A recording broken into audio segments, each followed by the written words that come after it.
The U.S. Health and Human Services Secretary has suggested that the detention of children at the country's southern border was a great act of generosity on behalf of the Trump administration.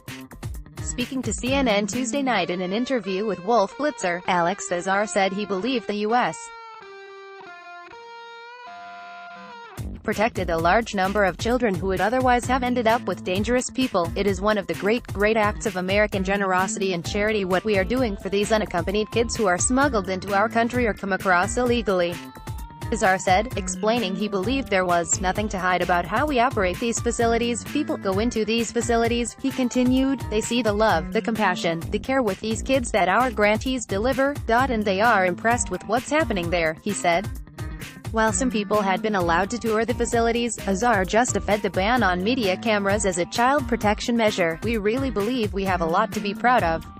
We have saved kids' lives by keeping them from being with some really evil people, some of them, or keeping them with people who are not their parents, keeping them with people who are accused of being a child abuser. We are doing work to protect these children and protect child welfare even as we work as expeditiously as possible to reunite them with their parents, he added, explaining the ultimate goal was to reunite children with their families.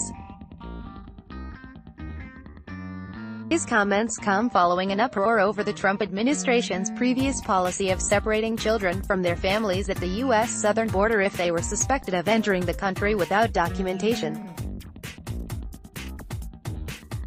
Following the separation of more than 2,000 minors from adults, Trump issued an executive order that put an end to the practice, but not all children have been reunited with their parents. The Independent reported that federal officials missed a court-mandated deadline to reunite all children under 5 with their parents, admitting they would struggle to reach half that number before the deadline.